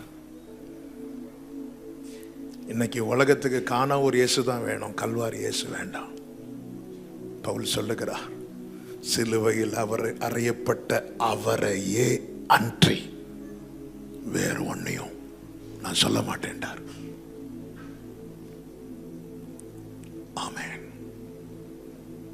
நெருக்கத்தில் மட்டும் தேவனை தேடுகிற கூட்டம் நிறைய இருக்கு. ஒரே வீட்டில் தான் யோபுவின் மனைவி இருக்கிறாங்க. எல்லாம் இழந்ததும் அதுவரை சொல்லாத வார்த்தையை யோபுவின் மனைவி என்று சொல்றாங்க, தேவனை தூஷித்து ஜீவனை விடும். இப்போ ஏன் நேற்று சொல்லலை? ஏன்னா நேற்று வெல்த் இருந்துச்சு, நேற்று ஹெல்த் இருந்துச்சு, எல்லாம் இருக்கு. இப்போ இல்லை, நீ விட்டுரு. கர்த்தரிடத்திலிருந்து நன்மையை பெற்ற நாம் தீமையை பெற வேண்டாமா? இன்னும் ஏன் உத்தமத்தை பிடிச்சிட்டு இருக்கிறீங்க யோபுவேன்னு கேட்டா, அதான் போச்சே யோபுவே. யோபு சொல்வார், என் மீட்பர் உயிரோடு இருக்கிறார், கடைசி நாளில் நான் அவரை காண்பேன், அந்நிய கண்கள் அல்ல என் சொந்த கண்களால் காண்பேன். நெருக்கத்தில் மட்டும் தேடுகிறவர்கள் அவரை வழியில விட்டுருவாங்க. அவங்களுக்கு ஒரு வே ஓபன் ஆனது விட்டுருவாங்க. அதனாலதான் இஸ்ரவேல் ஜனங்களில் அநேகர் வனாந்திரத்தில் அழிந்தார்கள் என்று சொல்லப்பட்டிருக்கிறது. இரண்டாவது, யார் அவரை விடுவாங்க தெரியுமா? கிறிஸ்துவை சார்ந்திருக்க மனதில்லாதவர்கள். யோவான் 6வது அதிகாரம் 56 ஆண்டவர் சொல்வார், என் மாம்சத்தை புசித்து என் இரத்தத்தை பானம் பண்ணுகிறவன் என்னிலே நிலைத்திருக்கிறான், நானும் அவனிலே நிலைத்திருக்கிறேன். என்னில் நிலைத்திருக்கிறான் அப்படிங்கிறார். சீஷர்கள் அதை கேட்டு 60வது வசனத்தில், இது கடினமான உபதேசம், யார் இதை கேட்பார்கள் என்றார்கள். 66, அது முதல் அவருடைய சீஷரில் அநேகர் அவருடனே கூட நடவாமல் பின்வாங்கி போனாங்க. இதுதான் கடைசியில் ஆண்டவர் சொல்வார், அழைக்கப்பட்டவர்கள் அநேகர், தெரிந்து கொள்ளப்பட்டவர்கள் சிலர். அதாவது அவரை டிபெண்ட் பண்ணி இருக்கிறத விரும்பாதவங்க போயிடுவாங்க. புரியும்படி சொல்றேன். இந்த ஏதேன்ல நீ பாவம் செய்கிற நாளிலே சாவாய் அப்படின்னு ஆண்டவர் சொல்வார். அந்த பாவம் தான் என்ன? அந்த பழத்தை சாப்பிட்டாங்க, செத்தாங்களா? மரணம்னா என்னது? மரணம்னா என்ன? மரணம்னா சாவு, சாவுன்னா மரணம். மரணம்னா என்ன தெரியுமா? செப்பரேஷன், அவ்வளவுதான், பிரிகிறது. உயிர் ஈந்தார் அப்படின்னு பேப்பர்ல வரும். எங்க ஈந்தார்? யார்கிட்ட ஈந்தார்? உயிர் பிரிந்தது. அப்படி இந்த பிரிவு தான் மரணம். பிரிவு. தேவனுக்கும் மனுஷனுக்கும் இடையே இருக்கிற உறவு பிரிந்தது பாவத்தினால் தான் மரணம். அது வரைக்கும் என்ன நடந்துச்சு தெரியுமா? நல்ல கவனிங்க. தேவன் எல்லாவற்றையும் மனிதனுக்காக இந்த பூமியிலே படைத்தார். மனிதனை தமக்காக படைத்தார். அவன் என்ன சாப்பிடணும், என்ன குடிக்கணும், எங்க இருக்கணும், அவனுடைய வாழ்க்கையின் எல்லாவற்றையும் தீர்மானிக்கிறது தேவனா இருந்தார். அதுக்கிடையில தான் சாத்தான் வந்து சொல்றான், எதுக்கு உன் காரியத்தை அவர் தீர்மானிக்கணும், நீயே தீர்மானிச்சுக்கோ. உன் காரியத்தை எதுக்கு அவர் தீர்மானிக்கணும்? இங்க பழம் மேட்டர் கிடையாது. இங்கே எதுக்கு அவர் எனக்கு தேவனா இருக்கணும்? ஏன் காரியத்தில் ஒரு தீர்மானம் எடுக்கிற அதிகாரம் ஆதாமுக்கு இல்லை. ஆண்டவர் சொல், இதை புசிக்கலாம், இதை சாப்பிடக்கூடாது, ஏன் வயிறு ஏன் வாய், நான் சாப்பிடு, அப்படி இல்லை. இதுதான் அவருடைய கிங்டம். இதுதான் ஆண்டவர் திரும்ப ஸ்தாபிக்க இந்த பூமியில வந்தார். இந்த ஏதேனுக்குள்ள எந்த கவலை கிடையாது, எந்த பிரச்சனையும் கிடையாது. அவன் என்ன சாப்பிடணும், எதை உடுக்கணும், அவர் தீர்மானிக்கிறார். என்ன சாப்பிடணும், எந்த தண்ணி குடிக்கணும், அவர் டிசைட் பண்றார். என் வாழ்க்கையில தீர்மானம் எடுக்கிற அதிகாரம் நான் அவருக்கு முழுமையா கொடுப்பேன் என்றால் நான் கர்த்தரை சார்ந்திருக்க, என்னை விட்டு போட்டேன் என்ற அர்த்தம், அல்லது என்னை கொடுத்து விட்டேன் என்ற அர்த்தம். அதுதான் பவுல் சொல்லுகிறார், எல்லாவற்றையும் அனுபவிக்க எனக்கு அதிகாரம் உண்டு, ஆகிலும் எல்லாம் எனக்கு தகுதியாயிராது. எல்லாவற்றையும் அனுபவிக்க எனக்கு அதிகாரம் உண்டு, ஆகிலும் நான் ஒன்றுக்கும் அடிமைப்பட மாட்டேன். ஏன் லைஃப்ல A to Z அந்த டெசிஷன் எடுக்கிற அந்த அத்தாரிட்டி, அந்த அதிகாரத்தை நான் யார்கிட்ட கொடுத்திருக்கிறேன்? நானே வச்சிருக்கிறேன்னா? நானே வச்சிருக்கிறேன் என்றால் நானே என்னை எனக்கு தேவனாக்கி விட்டேன் என்று அர்த்தம். அதை தான் சாத்தான் சொல்லுகிறான். நீ இதை எதுக்குப்பா நீ அவருக்கு கீழே இருக்கணும்? எதுக்கு நீ அவருக்கு கீழே இருக்கணும்? உனக்கு ஒரு விஷயம் தெரியுமா? இந்த பழத்தை நீ சாப்பிட்டேன்னா உன் கண்ணு ஓப்பன் ஆயிரும். நீயே உனக்கு தேவன். அதுக்கப்புறம் நீ என்ன சாப்பிடணும், நீ என்ன ஒடுக்கணும், நீ தீர்மானிக்க வேண்டிய அவசியம் கிடையாது. என் வாழ்க்கையில இதுதான் பிடிக்கல சீஷர்களுக்கு. உங்க பிரசங்க நல்லா இருக்கு ஆண்டவரே, நீங்க தர அப்பவும் நல்லா இருக்கு, ஆனா நானே ஜீவப்போம், என் மாம்சத்தை புசித்து என் ரத்தத்தை பானம் பண்ணுகிற என்னில் நிலைத்திருக்கிறான், அது வேண்டாம் ஆண்டவரே. இது கடினமானது. எங்களுக்கு நிறைய காரியம் செய்ய வேண்டிய இருக்கு.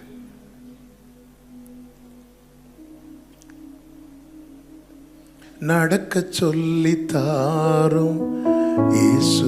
நம்ம எல்லாம் இந்த சின்ன பிள்ளைங்களை பாட வச்சு கேட்டுட்டு இருப்போம். நம்ம பாடணும், நம்ம கேட்கணும். தாவீது ஜெபிக்கிறார், உம்முடைய நல்ல ஆவி என்னை செவ்வையான வழியிலே நடத்துவாராக. இயேசு சொல்லுகிறார், நான் என் சுயமாய் ஒன்றும் செய்கிறதில்லை, என் பிதா செய்ய காண்கிறது எதுவோ அதையே குமாரன். அப்படியே அவர் நமக்கு காட்டி தந்திருக்கிறார். அதுதான் சீஷர்கள்ட்ட சொன்னார், என்னில் நிலைத்திருங்கள், என்னில் நிலைத்திருங்கள், என்னை அல்லாமல் உங்களால் ஒன்றும் செய்ய கூடாது அப்படின்ட்டார். பைபிள்ல கூடாதுன்னா கூடாதுதான்.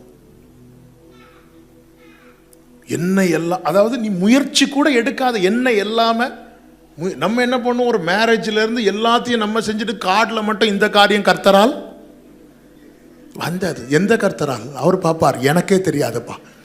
ஆண்டவரை இவங்க என்ன கல்யாண வீட்டு கூப்பிடல, என்னையே கூப்பிடல. ஆமென். தீர்மானம் எடுக்கிற அந்த அதிகாரம் பாருங்க. இயேசுவை பார்த்தீங்களா? மனுஷனுக்கு உள்ளத்தில் இருப்பதை அவர் அறிந்திருக்கிறார் என்று யோவான் 2 கடைசியில் தெளிவா இருக்கு. அப்படி இருந்தும் சீஷர்களை தெரிந்தெடுக்க இரவு முழுவதும் போய் அப்பா கிட்ட பேசிட்டு வரார். லூக்கா 6:12 சொல்லப்பட்டிருக்கிறது, அவர் இரவு முழுவதும் செபித்து பொழுது விடிந்த போது சீஷர்களை தம்மிடத்தில் வரவழைத்து 12 பேரை தெரிந்தெடுத்தார். அவருக்கு தெரியாத அந்த யூதாஸ் நாளைக்கு செய்ய போறது தெரியும், பிதாவின் சித்தம். Yes Lord. இல்லைன்னா யோவானா மாதிரி 12 பேரை தெரிந்தெடுத்திருந்தா என்ன இருக்கும்? மேலே சாஞ்சிருக்கிறதுல சண்டை வந்திருக்கும். அத்தனை பேரும் யோவானா இருந்தா நம்ம பெஸ்ட் தானங்க, நமக்கு அப்படி தானங்க தோணும். இந்த அன்பான சீஷன், அன்பான சிலுவையில் 12 பேரும் சுற்றி வந்து நின்றுப்பான்ல, யோவானா மாதிரி அவருக்கு தெரியும், அனுப்பிதான் ஏற்கனவே தீர்மானித்து விட்டார். அப்பா கிட்ட கேட்கிற, அதான் நான் சுயமாய் ஒன்றும் செய்யாமல் பிதா செய்ய குமாரன் காண்கிறது எதுவோ. எங்க ஜீசஸ் இந்த வேர்டுக்கு ஒரு ஷேப் கொடுத்தா ஜீசஸ் கிரைஸ்ட், அவ்வளவுதான். என்ன இருக்கு? வேத புத்தகத்தில் எழுதி இருக்கிறவரை கண்டோம் என்று பிலிப்பு நாத்தான்வேல்ட்ட சொல்றான். சார்ந்து இருக்கணும். எல்லாத்துக்கும் நான் கிரைஸ்ட டிபெண்ட் பண்ணியே இருப்பேன். நான் விலக மாட்டேன். எனக்கு விலக முடியாது. மார்பில் சாய்ந்திருந்த யோவான் எல்லா சீஷர்களும் அந்த கெத்செமனே தோட்டத்தில் வைத்து ஓடின போது அவனும் ஓடினான். அவனால் ரொம்ப தூரம் ஓட முடியல. அடுத்த நாளே வந்து சிலுவைக்கு முன்னாடி வந்து இப்படி நிற்கிறான். சார்ந்து இருக்கணும். சார்ந்து இருக்க மனதில்லாதவர்கள் விலகி போவார்கள். யார் விலகி போவாங்க தெரியுமா? மீண்டும் பாவம் செய்ய விரும்புகிறவர்கள். வேண்டாம் என்று விட்ட காரியத்தின் மேல மீண்டும் ஒரு விருப்பம் வரும் தெரியுமா? அவங்க இயேசுவை விட்டு விலகி போயிடுவாங்க. அந்த இளையகுமாரன் தகப்பனை விட்டு விலகி போக காரணம் சொத்து கொடுக்காததுனால அல்ல, அப்பா கடிந்து கொண்டதுனால. ஒண்ணுமே கிடையாது. அப்பாவை பத்தி அவனுக்கு தெரிஞ்சதுனால தான் அங்க திரும்பி வந்தான். ஆனா அவன் பாவம் செய்ய விரும்பினான். நீதிக்கும் அநீதிக்கும் சம்பந்தமே கிடையாது. ஒளிக்கும் இருளுக்கும் ஐக்கியமே கிடையாது. தேவனோடு நடக்கிறவனுக்கு பாவத்தை விரும்ப முடியாது. அவன் பாவத்தை சிநேகிப்பான் என்றால் அவனால் தேவனோடு நடக்க முடியாது. காயினை காணிக்கையை கர்த்தர் அங்கீகரிக்காததுக்கு காரணம் காயினை அவரால் அங்கீகரிக்க முடியவில்லை. ஆனாலும் காயினை பார்த்து பேசிட்டே இருக்கிறார். பாவம் வாசற்படியில் படுத்திருக்குப்பா, நீ அதை மிதிக்கணும், நீ அதை மிதிச்சிரு, இல்லைன்னா அது ஒன்று பிடிச்சிரும். எவ்வளோ வான் பண்ணார், எவ்வளோ பேசினார், அவன் கேட்கவே இல்லை. அவன் விரும்பினான். சிம்சோனை பாருங்க, ஒரு முறை காப்பாற்றப்பட்டான், 2வது முறை காப்பாற்றப்பட்டான், 3வது முறை காப்பாற்றப்பட்டான். 4வது முறை போகும்போது கர்த்தர் விலகிட்டார். முடியல, நிற்க முடியல. தீமையை பார்க்க மாட்டாத சுத்த கண்ணன். ஒரு விஷயம் தெரியுமா? இயேசு மாம்சமாகி வந்தார். அவருக்கு தனியா கண் இருந்துச்சு, மூக்கு இருந்துச்சு, வாய் இருந்துச்சு, கை இருந்துச்சு, எல்லாம் இருந்துச்சு. ஏன்னா அவர் மாம்சமாகி வரார். வார்த்தை மாம்சமானது. ஆனா ஹோலி ஸ்பிரிட் நமக்குள்ளே வாசம் பண்றார்.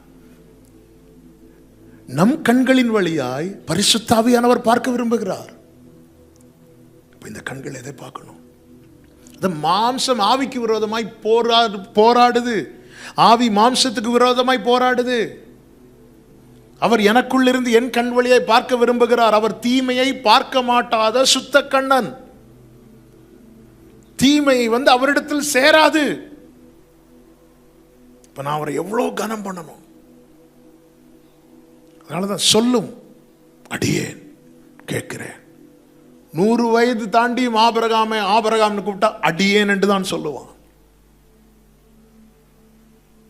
அடியேன் என்று தான் சொல்லுவான். எப்பவுமே ரெடியா இருக்கிறான். சொல்லுங்க சொல்லுங்க. அவரை டிபெண்ட் பண்ணி அவரை சார்ந்து இருக்கிற வாழ்க்கையை விரும்பாதவன், பாவம் செய்ய மீண்டும் விரும்புகிறவன் கர்த்தரை விட்டு விலகுவான். ஒரே ஒரு வார்த்தையை சொல்லி நான் ஜெபிக்க விரும்புகிறேன். மீட்பை கனம் பண்ணாதவர்கள் கர்த்தரை விட்டு விலகுவார்கள்.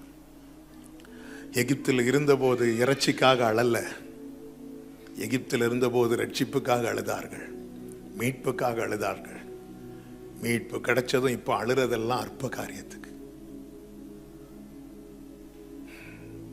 பயங்கரமான குழியில விடுவிக்க யாரும் இல்லாத போது கத்தினார்கள், கதறினார்கள், விடுதலைக்காக, ரட்சிப்புக்காக. எகிப்தில் இருந்த ஜனங்கள்கிட்ட உங்களுக்கு அற்புதம் வேணுமான்னு கேட்டா எங்களுக்கு விடுதலை தான் வேணும், எங்களுக்கு மீட்பு தான் வேணும். மீட்புக்காக அழுதவர்கள் இப்பொழுது இறைச்சிக்காக அழுகிறார்கள், தண்ணீருக்காக அழுகிறார்கள், ஒவ்வொரு காரியத்துக்காக அழுகிறார்கள். இவர்கள் மீட்பின் நாளை நினையாமற் போனார்கள்.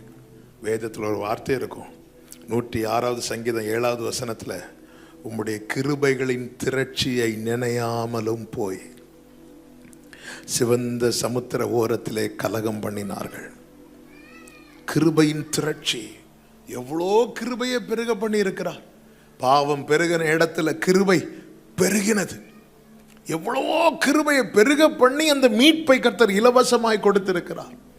இதற்காக வாங்கினது ஆட்டுக்குட்டி, அடிக்கப்பட்டது ஆட்டுக்குட்டி. கொஞ்சம் கவனிங்க, நான் வாழ்ந்த வாழ்க்கை இருக்கிறது, இயேசு வாழ்ந்த வாழ்க்கை இருக்கிறது.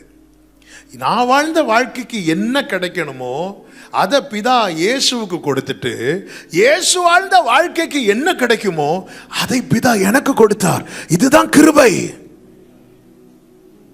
எனக்கு பதிலாக அவர் அடிக்கப்பட்டார். அவர் பிதாவை அப்பா என்று கூப்பிட்ட இடத்துல என்ன கொண்டு உட்கார வச்சு நீ அப்பான்னு கூப்பிடுங்கிறார். இதை விட பெருசு என்னங்க? அதாவது இஸ்ரவேல் ஜனங்கள் எகிப்திலிருந்து வெளியே வந்ததும் துதிச்சிருக்கணும். ஆனா அவங்க எப்ப துதிச்சாங்க தெரியுமா? சிவந்த சமுத்திரத்தை கடந்த பிறகு. அப்ப அவங்க எதை ரொம்ப பெருசா பார்க்கறாங்க? தெளிக்கப்பட்ட ரத்தத்தை விட பிளக்கப்பட்ட சமுத்திரத்தை அவங்க எப்படி பார்க்கறாங்க? ஏங்க, நம்முடைய சாட்சி எதுங்க? கர்த்தர் எனக்கு வேலையில் ப்ரொமோஷன் கொடுத்தார், கர்த்தர் என்னை ரட்சித்தார். இப்படி எத்தனை பேர் சாட்சி சொல்லும்? கர்த்தர் எனக்காக ரத்தம் சிந்தினார். எனக்கு சாட்சி இருக்கு, சாட்சி இருக்கு. என்ன சாட்சி இருக்கு? புதுசா பிளாட் வாங்க கர்த்தர் கிருபை செய்தார். எனக்கு சாட்சி இருக்கு. என்ன சாட்சி இருக்கு? அந்த லேகியோன் பிடித்த வாலிபனை கூப்பிட்டு கேட்கலாமா, உனக்கு என்ன சாட்சி இருக்கிறது? எனக்கு சாட்சி இருக்கு. நான் பிடியில் இருந்தேன், அகப்பட்டிருந்தேன், கல்லறை என் உறைவிடமாய் கொண்டிருந்தேன். இயேசு அக்கறையில் இருந்து புறப்பட்டு இக்கரைக்கு வந்து என்னை விடுவித்தார், என்னை ரட்சித்தார். இது அவன் எல்லா இடத்திலும் போய் சொன்னான். நம்ம எதை ரொம்ப பெருசா பார்க்கிறோம்? எதை பார்த்து ஏங்குறோம்? நம்ம ட்ரெயினுக்காக பஸ்ஸுக்காக வெயிட் பண்ணிட்டு இருக்கும்போது ஒருத்தங்க கார்ல போனா ஏங்குறோமா? நம்ம இப்போ எதை கனவீனப்படுத்துறோம் தெரியுமா? எந்த தகப்பனாவது தன் பிள்ளை அப்பத்தை கேட்டால் கல்லை கொடுப்பானோ, மீனை கேட்டால் பாம்பை கொடுப்பானோ, முட்டையை கேட்டால் தேளை கொடுப்பானோ? பொல்லாதவர்களாகி நீங்களே உங்கள் பிள்ளைகளுக்கு நல்ல ஈவுகளை கொடுக்க அறிந்திருக்கும் போது நான் மீட்கப்பட்டேன்னா நான் பிள்ளை ஆயிட்டேன்னு அர்த்தம். இந்த பிள்ளைய அந்த அப்பாவுக்கு எப்படி நடத்தணும்னு தெரியும், எப்படி நடத்தணுமோ அப்படி நடத்திட்டு தான் இருக்கிறார். ஆமென். மீட்பை கொண்டாடணும். பரலோகத்தின் காட்சியை யோவானுக்கு காண்பித்த போது தூதர்கள் எல்லாம் என்ன சொல்லி துதித்தார்கள் தெரியுமா? வெளிப்படுத்தின விசேஷம் 7வது அதிகாரம். தூதர்கள் 12வது வசனத்துல துதியும் மகிமையும் ஞானமும் ஸ்தோத்திரமும் கனமும் வல்லமையும் பலனும் தேவனுக்கு என்று சொல்லி தூதர்கள் துதிக்கிறாங்க. அதாவது அங்கிருந்த மூப்பர்கள் 4 ஜீவன்கள் என்னெல்லாம் சொல்றாங்க? துதி, மகிமை, ஞானம், ஸ்தோத்திரம், கனம், வல்லமை, பலன். இந்த 7 காரியத்தை சொல்லி துதிக்கிறாங்க, ஆமென் என்றார்கள். ஆனால் இன்னொரு கூட்டம் அங்க இருந்துச்சு. வெண்ணங்கி தரித்து கொண்டு குருத்தோலை பிடித்து கொண்டு அவர்கள் மட்டும் சொல்லி பாடினார்கள், ரட்சிப்பின் மகிமை சிங்காசனத்தில் வீற்றிருக்கிறவருக்கும் ஆட்டுக்குட்டியானவருக்கும் உண்டாவதாக. ஹல்லேலூயா. தூதர்கள் என்ன சொல்லி துதிப்பாங்க? துதி, மகிமை, ஞானம், ஸ்தோத்திரம், கனம், வல்லமை, பலன் சொல்லி துதிக்கும் போது ஒரு புது பாட்டை பாடுற ஒரு கூட்டம் அங்க வந்து நிற்கும். ரட்சிப்பின் மகிமை உமக்கே, மாட்சிமை வல்லமை உமக்கு. அங்க எந்த பாட்டு ரொம்ப ஸ்பெஷலா இருந்துச்சு தெரியுமா? தூதர்கள் பாடினது இல்ல, இவங்க பாடினது. எனவேதான் யோவான் தூதனை பாட்டு காத்து கேட்கிறான். இந்த ஜீவன்கள் யாருன்னு கேட்கல, இந்த மூப்பர்கள் யாருன்னு கேட்கல, இந்த கூட்டம் யாரு? அழகாய் நிற்கும் யார்? இவங்க யாரு? நாம இருந்தா அங்க போய் என்ன கேட்டிருப்போம்? அந்த 4 ஜீவன்கள் யாரு? எங்க அதனால அங்க தூதர்கள் நம்ம இப்படி உற்று ஆசையா பாக்குறாங்களா? யாருப்பா இந்த கூட்டம்? இவங்களுக்கு மட்டும்தான் அதை பாட முடியும். அப்ப இவங்க யாருன்னு கேட்கும் போது தூதன் கேட்கிறா, தெரியாதா இது? இல்ல, எனக்கு எப்படி தெரியும்? யோவானுக்கு நம்மள தெரியாது. வேதத்துல நம்ம நிறைய ஹீரோஸை கொண்டாடிட்டு இருக்கோம்ல, ஒருத்தருக்கு நம்மள தெரியாது. அங்க போய் தாவீதே என்ன தெரியுமா நீ யாருன்னு கேட்பார். நீ யார? உங்களை வச்சு நீங்க பாடின பாட்டை வச்சு நாங்க எத்தனை பாட்டு பாடி இருக்கிறோம். மனசாட்சியே இல்லையா? தெரியாது. யோவானுக்கு தெரியல இவங்க யாரு.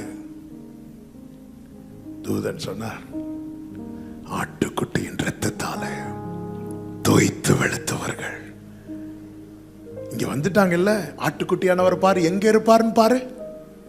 ஆட்டுக்குட்டியானவரும் இவர்களுக்குள்ளே தான் இருப்பார். இவர்கள் எல்லா முகத்தில் உள்ள கண்ணீரையும் துடைப்பார். இந்த ஜீவ தண்ணீர் ஊற்றண்டையிலே அவரவர்களை நடத்தி செல்வார். இனி கண்ணீர் இல்லை, கவலை இல்லை, பசி பட்டினி வேதனை இல்லை. கண்ணீர் எல்லாம் அவர் துடைப்பார். எங்க இரத்தத்தால மீட்டது சர்ச்சில் சேர்க்கிறதுக்கு இல்ல, ரட்சிக்கப்பட்டவர்களை சபையில கொண்டு வந்து சேர்க்கிறார். ஆனா சர்ச்சில் மெம்பர் ஆகிறதுக்கல்ல தேவன் நம்மை ரட்சித்தது. பரலோகத்தில் நாளைக்கு அவர் சமூகத்தில் நிற்க. இதற்கு என்ன தேவைன்னா கடைசி வர அவரை டிபெண்ட் பண்ணி, என்னை தேவனை விட்டு எது விலக்குதோ அதை நான் என் வாழ்நாள் இனிமையா பார்க்கணும். எனக்கும் உமக்கும் இடையில் எதுவும் என்றுமே வராமல் காத்து. என்னால் ஜோம் பண்ண முடியல, ஆனால் இன்னொன்று என்னால் ஃப்ரீயாக பண்ண முடியுதுன்னா அது நமக்கு கண்ணியாக வருதுன்னு அர்த்தம். அவரோடு உறவாடணும், அந்த தேவனோடு உள்ள உறவில் நிலைத்திருக்கணும். அதை எது டிஸ்டர்ப் பண்ணுதோ அதை நஷ்டம் என்றும் குப்பை என்று எண்ணணும். இதுதான் பவுல் சொல்றார். அதாவது பவுல் பிலிப்பியர் நிருபம் எழுதும் போது எங்கிருந்து எழுதுறாருன்னா ஜெயிலிருந்து எழுதுறார். அப்போ கிறிஸ்துவுக்காக எவ்வளவு பிரயாசப்பட்டவர். அந்த பவுல் சொல்றாரு, எப்படியாவது நான் அந்த உயிர்த்தெழுதல தகுதியாகும்படிக்கு. என்ன எப்படியாவதுமா? பவுல் பண்ண ஊழியத்துக்கெல்லாம் உயிர்த்தெழுதல்ல என்ன ரேங்க் கிடைக்கும்னே தெரியாது. ஆனா பிலிப்பியர் 3 படிக்கும் போதெல்லாம் நமக்கெல்லாம் நடுக்கம் வரும். நான் ஏன் ஊழியத்தை வைத்தெல்லாம் அங்க போக முடியாது, என் வாழ்க்கையை வைத்துதான் நான் எப்படி வாழ்றேன். பவுல் சொல்றாரு, எப்படியாவது நான் தகுதியாகும் படிக்குங்கிறார்.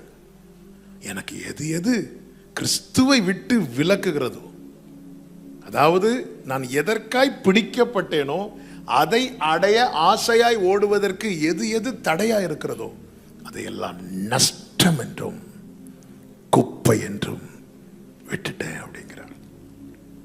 அந்த பவுல் தான் சொல்லுகிறார், நம்முடைய குடியிருப்போ பரலோகத்தில் இருக்கிறது, அங்கே இருந்து இரட்சகர் வர எதிர்பார்த்து காத்திருக்கிறோம். பிரியமான கர்த்தருடைய பிள்ளைகளே, எவ்வளோ வேகமாக போயிட்டு இருக்கு நம்முடைய வாழ்க்கை. இந்த வருடம் இப்போதான் ஆரம்பித்தது போல இருக்கிறது, பாதி முடிஞ்சிட்டு. நேற்றைய கண்ட அநேகர் இன்னைக்கு இல்லை, இன்று காண்கிற எத்தனை பேர் நாளைக்கு இருப்போம்னு தெரியாது. ஒன்று நம்முடைய முடிவு அல்லது கர்த்தருடைய வருகை, 2ல் 1 நடக்க தான் போகுது. நாம நடக்கிறோமா, அவரால் நடத்தப்படுகிறோமா? வேதம் நமக்கு கேரண்டி தருகிறது, இந்த தேவன் என்றென்றைக்கும் உள்ள சதா காலமும் நம்முடைய தேவன். மரண பரியந்த நம்மை நடத்துவார். கடைசி வர, அந்த கானான்ல கால் வைக்கிறது வர, அந்த மகிமையிலே கால் எடுத்து வைக்கிறது வர நடத்துறதுக்கு அவர் ரெடி. அவரால் நடத்தப்பட நாம ஒப்பு கொடுப்போமா? என் வாழ்க்கையில தீர்மானம் எடுக்கிற அந்த அதிகாரம் யாருக்கு இருக்கிறது? நிலைத்திருங்கள். சீஷர்கள்ட்ட வேற ஒண்ணுமே சொல்லல, என்னில் நிலைத்திருங்கள், என்னில் நிலைத்திருங்கள். என்னை அல்லாமல் உங்களால் ஒன்றும் செய்யக்கூடாது. Yes Lord. ஆண்டவரே, இந்த பூமியில வாழ எனக்கு ஞானம் தேவை, வச்சுக்கோ. எனக்கு அறிவு தேவை, வச்சுக்கோ. எல்லாம் வச்சுக்கோ. இனி வாழ்ந்துருவியா? நீங்க தேவை, நீங்க தேவை. சாலமோன் போல ஞானி வேற யாரும் கிடையாது. ஆனா சாலமோனுடைய முடிவு நமக்கு தெரியும். தாவீது சொல்றாரு, புத்தீனமா செஞ்சுட்டேன் அப்படிங்கிறார். அவரே அவருடைய சங்கீதத்தில் சொல்றார். தாவீதுனுடைய முடிவு நமக்கு தெரியும். தேவன் சாலமோனின் குமாரனாய் அறியப்படவில்லை, தாவீதின் குமாரனாய் அறியப்பட்டார். கடைசி வரை கர்த்தரை சார்ந்து, அதுதான் கர்த்தரை நான் எப்பொழுதும் எனக்கு முன்பாக வைத்திருக்கிறேன்.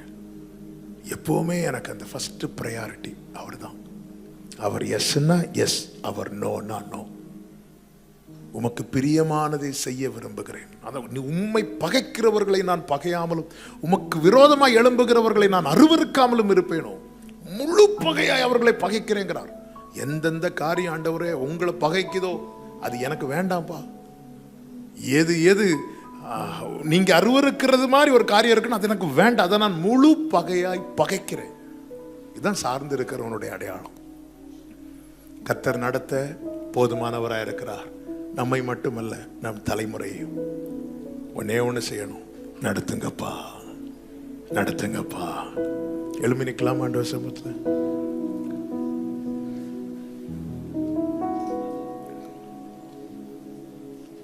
Thank you, Holy Spirit.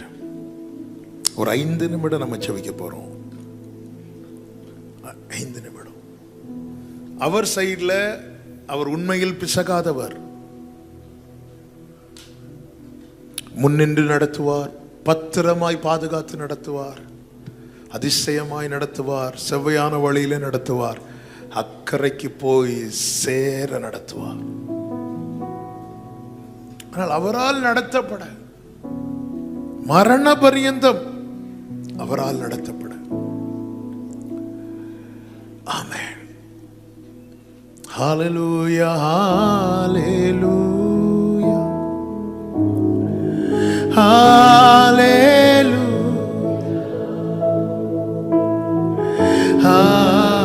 hallelujah, hallelujah, hallelujah,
நீர் தாங்கின் தூர காட்சியாசியே ஓராடி மட்டும் என்னும் காட்டும். எல்லாரும் கண்களை மூடி நிற்கிற இந்த வேளையில் எனக்குள்ளே 1000 விருப்பங்கள் இருக்கலாம். நீர் நியமித்த பாதையிலே உம்மால் நடத்தப்படாது தடையா இருக்குமான அது வேண்டாம்பா. என்ன நீங்க ஒரு சீசனுக்காக நடத்தக்கூடாது. என்னுடைய கடைசி வரை, என் கடைசி வரை அவர் நடத்துறதுக்கு இறங்கி வந்துட்டாருங்க மேக ஸ்தம்பத்துல. வானாதி வானங்கள் கொள்ளாத தேவன் சிங்காசனத்தில் வீற்றிருக்கிறவர் மீட்கப்பட்ட ஜனத்தை நடத்த அவர் இறங்கி வந்துட்டார். அவரால் நடத்தப்பட அவருடைய ஆளுகைக்கு என்று தங்களை ஒப்பு கொடுக்கிறவர்கள் எத்தனை பேர்? ஆண்டவரே, எனக்கு முன்னாடி அநேக வழிகள் இருக்கவே கூடாது. ஒரே ஒரு பாதை தான் இருக்கணும். அது நீர் காண்பித்த நியமித்த பாதையா மட்டும்தான் இருக்கணும். ஆண்டவரே, என் வாழ்நாள் முழுவதும் நீ எவ்வளவு காலம் இந்த பூமியில வாழ போறோம் தெரியலப்பா. ஆனா அந்த கடைசி நேரம் வரைக்கும் உண்மையே சார்ந்து விலகாமல் வாழ என்னை ஒப்பு கொடுக்கிறேன் அப்படி சொல்றவங்க மட்டும் உங்க வலது கரத்தை நன்றாய் உயர்த்தி அவங்க இடது கரத்தை இருதயத்தில் வச்சு இப்ப நீங்க பேசுங்க. ஆண்டவர்ட்ட கம்ப்ளீட்டா சரண்டர் பண்றேன். பேசுங்க, ஒரு 2 நிமிஷம் நீங்க பேசுங்க ஆண்டவர்ட்ட. ஆண்டவர் இவ்வளவு நேரம் பேசினா, இவ்வளவு நேரம் பேசினா முழுவதுமாய். உங்க வாழ்க்கையில எல்லா தீர்மானத்தை அவர் எடுக்கிறது மாதிரி வந்துட்டாருன்னு வைங்களேன், நீங்க ஏதேனின் வாழ்க்கையை அனுபவிக்கலாம். இந்த பூமியில தானங்க அவர் ஏதேனை உண்டாக்கினார். ஏதேனின் அனுபவத்தை சுதந்திரிக்கலாம். என் வாழ்க்கையில முழுவதுமாக முற்றிலுமாய் உம் சித்தம். இந்த ஒரு கோரஸ ஒரு விசை கூட நம்ம பாடி அர்ப்பணித்து ஜெபிக்க போகிறோம். காரீரூளில் அர்ப்பணிக்கிறவங்க ரெண்டு கைகளை உயர்த்தி, என் நேச தீபமே நடத்துமே நடத்துமே, வேறொளி இல்லை வேறொளி இல்லை வீடும் தூரமே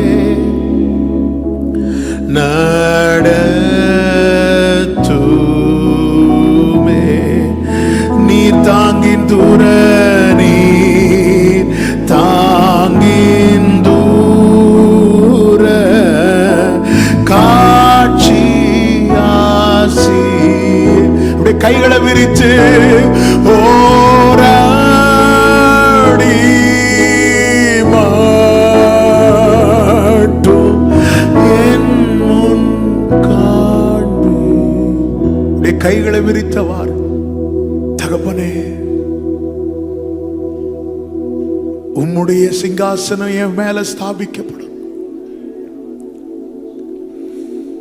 உங்களை விட்டு என்னை எது பிரிக்குதோ அது நான் ஆசைப்பட்டு கேட்டாலும் எனக்கு வேண்டாம், அது நான் கண்ணீரோடு தேடினாலும் எனக்கு வேண்டாம். ஆண்டவரே வேண்டாம். சொல்லுங்க இந்த வார்த்தை. ஆண்டவரே, இன்று நான் காத்திருக்கிற காரியம் அல்லது இன்று நான் தேடுகிற காரியம் அது என்னை உம்மை விட்டு பிரிக்குமானால் அது எனக்கு வேண்டாம்பா, அது எனக்கு வேண்டாம்பா. எனக்கு நீங்க ஒரு சீசனுக்கு தேவையானவர் அல்ல, எனக்கு நித்தியத்துக்கு தேவையானவர். ஆண்டவரை பார்த்து சொல்லுங்க, உண்மை அல்லாமல்.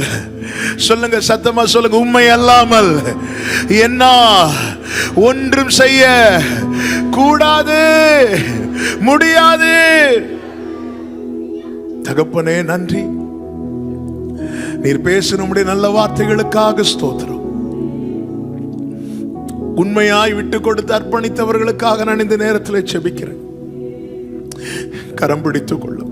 ஆசாப் சொன்னானே, நீரன் வலது கரத்தை பிடித்துக் கொண்டிருக்கிறீர், நீர் உமது ஆலோசனையின்படி என்னை நடத்தி முடிவிலே மகிமையில் ஏற்றுக்கொள்வீர். பிரியமானவர்களே, இந்த பூமியில எந்த ஒரு காரியம் நடந்தாலும் அது முதல் விசைதான் நம் கண்களுக்கு இன்பமா இருக்கும், அதன் பிறகு அது பழையது.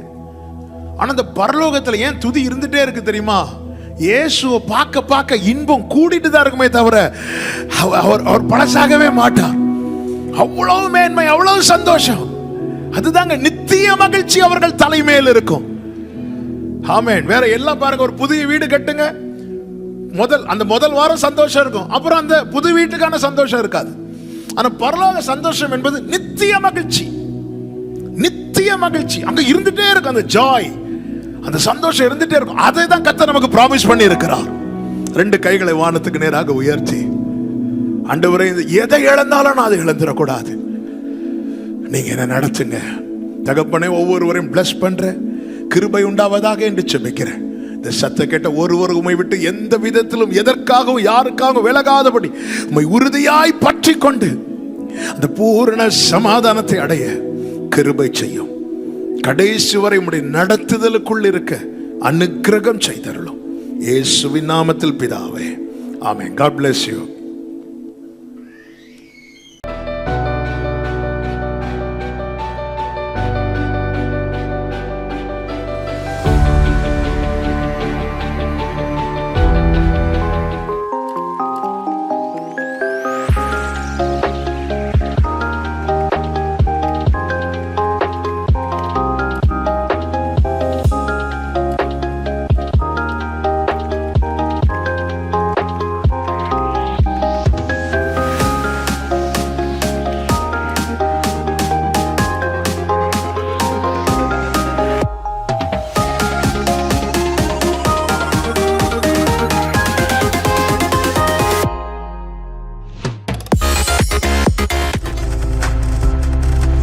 நீங்கள் பார்த்துக் கொண்டிருப்பது உங்கள் ஜாய் டிவி. உங்கள் துக்கம் சந்தோஷமாய் மாறும்.